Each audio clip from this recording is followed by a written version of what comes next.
Those who have ears to hear, let them listen. So, spiritual warfare almost always goes after you the hardest after you've done something good for the kingdom of heaven, right? And that's because the devil does not want you to build momentum. And what I mean by that is when you're walking down a narrow path, you take one step and one step and one step. What eventually happens when you do that in real life, you start to run, right? You're taking steps faster and faster. And the devil, what he wants to do is to discourage you from being on that narrow path. And if he knows that you're not going to get off of it because you know the way, the truth, and the life is Jesus, and you know that that's the only option, what he's going to do is he's going to make it difficult. You may have ears to hear, but your eyes to see are just as important.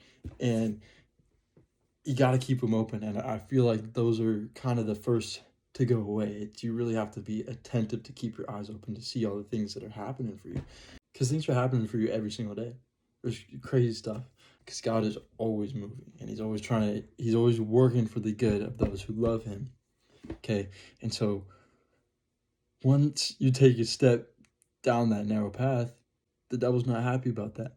He wants to ruin your momentum. He doesn't want you to be running. He wants it to be an uphill both ways type of situation where it just sucks, where you think it sucks, and it will if that's your perspective. So you really just have to change your perspective. If there is something that you're praying for, if there is something that you want, you can't narrow your mind and focus your mind on that one thing, because then that's what all your eyes are going to be looking at. Your eyes have to be, it's a big picture type situation. There's a lot of things happening in this world, in your life as well. Your life, you kind of have to take a step back and not take it so seriously, because those good things will come. Those good things will happen.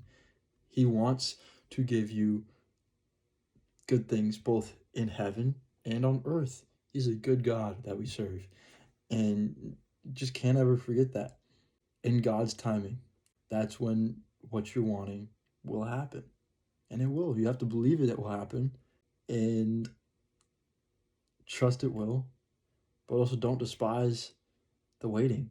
So realize all the thoughts, even when you are a saved Christian, the thoughts in your head are not always your own.